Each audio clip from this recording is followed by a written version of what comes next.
Find product links below and hundreds more videos on my channel. Hi there guys, so this is the Fancier FC-370, just got this in the mail, and I've got some really mixed opinions and feelings about this thing, but it has some really good points, some really bad points. There's going to be a link to my full review below, and by the way, this is being filmed really quickly because I don't really have time, I have to get back to work, but I wanted to show you guys because I figured you'd want to see a video of what I'm actually talking about. Now, there's a lot of issues with this tripod.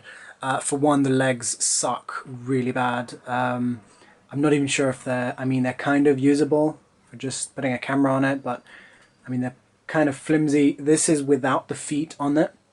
So I've removed the feet and it's just the spikes going into my carpet. And it's a little more stable like this. With the feet, with the removable rubber feet, which look like this, it's absolutely horrific. It's got, just moving the pan bar makes it go just, well, no stability whatsoever. So that's one thing that's really bad about it. However, the fluid head on here, I forgot what, it's the FC-03 or something like that. Now, it's absolutely amazing. This thing, I've used a lot of higher end tripods, probably up to about something like, well, let's say something like the Vinton Pro Touch 6 has nothing on this fluid head. I mean, this thing is good. Right now I'm zoomed in, we're at 300 millimeters with no image stabilization, and I'm doing this with one hand from far away, I'm looking at the other camera, and I'm barely even trying, and I'm getting these amazingly smooth start and stop moves. There's basically no biting point here. By biting point I mean, on most tripods, if you try and do anything zoomed in like this, you have to put quite a bit of pressure before the tripod actually moves, and you get something that looks like that as soon as you start moving.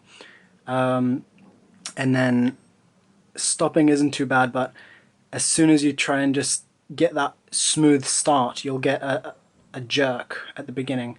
I'm like probably exaggerating a little bit here, but at 300 millimeters it will be really exaggerated. But with this thing, okay, if I actually get a little bit closer to here, and I'm holding it with holding the tripod with one hand and doing the move with the other, and this thing is just absolutely fantastic. The head, I mean, right now I've got a pretty heavy DSLR setup on here, and the counterbalance, the spring, is way too much. As soon as I let go, it's gonna jump way up. So I'm gonna have to, I'm gonna have to get the smaller version of this head. And even though the head has some issues as well, for example, the quick release plate has already got bits falling off it, the little rubber grippers. But that's not so big of an issue. There are some issues with the head, a lot of issues with the legs, but overall, I like the head. So yeah, I mean, they're pretty cheap. You know, this entire setup is £200. It comes with a pretty decent bag, which has a lot of issues as well. It's got a massive hole right above where the head is, which is the place where you want to keep it the most clean. They've left a massive hole. And also the padding, there's almost no padding in the corners, even though the rest of the padding is really thick. So really bad design on that, on the bag as well. Really bad design on the legs. However, the fluid head is phenomenal. So if you've got some really good 75mm ball legs, or if you're just going to get some pretty cheap, I don't have any to recommend at the moment because I'm not really sure what's the best for the price, and I don't know. But I'll have a look. I will have more videos on this tripod and on other tripods. I'm going to try the smaller model of this because this one, it has the same legs. I think it's the FC-270. This is the 370. So yeah, has smaller head, less counterbalance, which is what I need here, because this is just way too much. I tried this with, by the way, this is the only tripod, apart from on the lower end, below like £1,000, there's the Vinton Vision Blue, which has infinitely variable counterbalance. And then there's the new series of tripods by Fancier, which is this. However, it is far, far, far too strong for this kind of setup.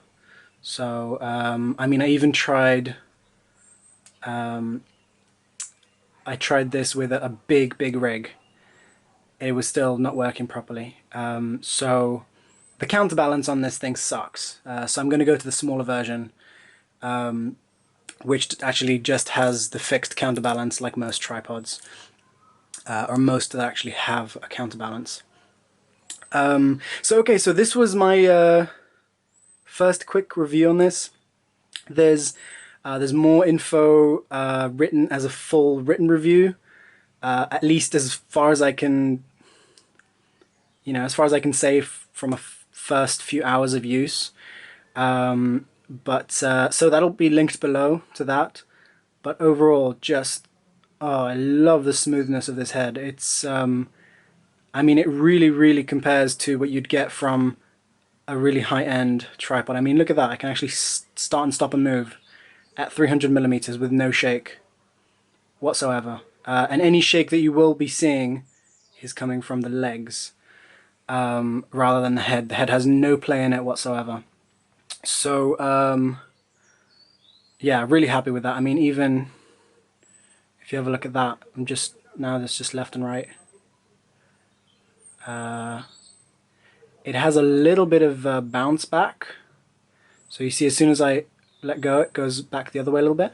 I'm pushing to the left now, and then it's coming back to the right. Pushing to the left, come back to the right. So, what I found with this tripod is that it's not really great for live stuff. You have to keep hold of the handle. But as long as you do keep hold of the handle, the entire time that you're shooting, you can get some amazing shots with this. And I don't really do that many live shoots, so that's not really an issue. I do some, and if needed, I would rent a much higher end tripod. But at the moment I don't need that. At the moment I do a lot of music videos and commercial work, which is where this would come in handy, is being able to get really great shots. And obviously, like I said, I'd have to keep my hand on the handle. Really, I'm really disappointed that they didn't keep the extendable handle from the 717. So yeah, that's another thing. Again, check out the full review below, and yeah, I really hope this was useful, and thanks for watching. Thanks guys, bye.